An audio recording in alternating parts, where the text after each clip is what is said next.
ప్రమాదంలో తీవ్రంగా గాయపడిన ఓ వ్యక్తిని ఆస్పత్రికి తరలించారు. రోగి చాలా ఆందోళనకరమైన పరిస్థితిలో ఉన్నాడు. జెడ్ అక్కడి వైద్యుడు, ఆ ఆసుపత్రి యాజమాని కూడా రోగిని చూసిన వెంటనే ఐసీయూలోకి తీసుకెళ్లాడు.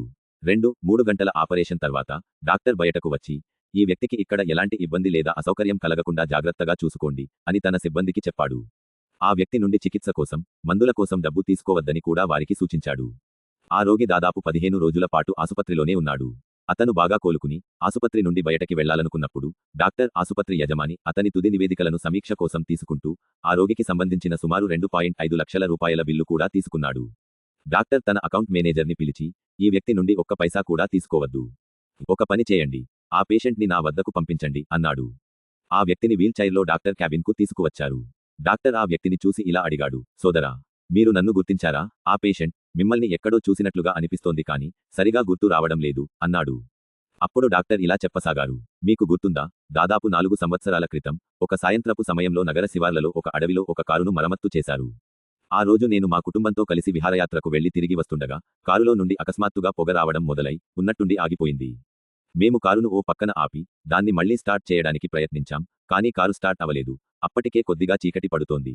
చుట్టూ అంతా నిర్జీవమైన అడవి. మా కుటుంబ సభ్యుల ప్రతి ఒక్కరి ముఖాల్లో ఆందోళన, భయం తాలూకు ఛాయలు కనపడుతూ ఉన్నాయి. అందరం భగవంతుడిని ప్రార్థిస్తూ సహాయం దొరుకుతుందేమో అన్న ఆశలో ఉన్నాం. కొద్దిసేపటికి ఓ అద్భుతం జరిగింది. మీరు బైక్పై రావడం చూశాం. ఆశ నిండిన కళ్లతో మిమ్మల్ని ఆపడానికి మేము చేతులు ఊపాం. మీరు బైక్ ఆపి విషయానికి తెలుసుకున్న తర్వాత కారు బానెట్ తెరిచి పరిశీలించి మరమ్మత్తు చేసిన కొద్ది క్షణాల్లోనే కారు స్టార్ట్ అయ్యింది. మేమంతా చాలా సంతోషించి చాలా తేలికపడ్డాం. మిమ్మల్ని ఆ భగవంతుడే పంపినట్లు మాకు అనిపించింది. ఎందుకంటే ఆ నిర్జీవమైన అడవిలో రాత్రంతా గడపాలన్న ఆలోచనకే మా ఒళ్ళు జలధరించింది. మీరు ఒక గ్యారేజీని నడుపుతారని ఆ రోజు నాకు చెప్పారు. నేను మీకు కృతజ్ఞతలు తెలుపుతూ ఎంత డబ్బు ఉన్నా కూడా అలాంటి కష్ట సమయాల్లో ఎలాంటి సహాయం చేయదని చెప్పాను. అటువంటి క్లిష్ట పరిస్థితిలో మీరు చేసిన సహాయానికి విలువ కట్టలేను, అది అమూల్యమైనది. అయినా కూడా ఎంత ఇవ్వాలి అని నేను మిమ్మల్ని అడిగాను.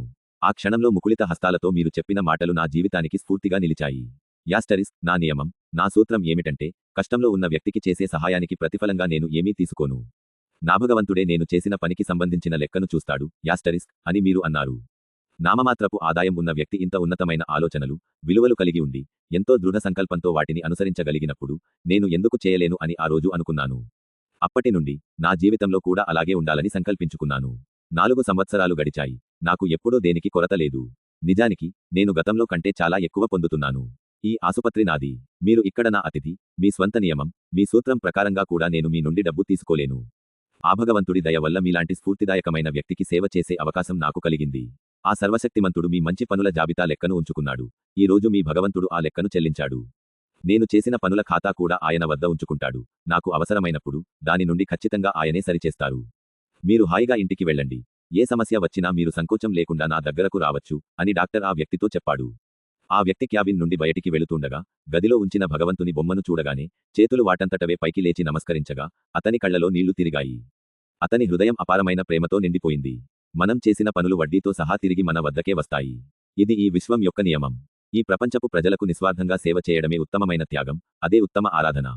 ఇలా ప్రవర్తించేవాడు కర్మ బంధనం నుండి విముక్తి పొందుతాడు.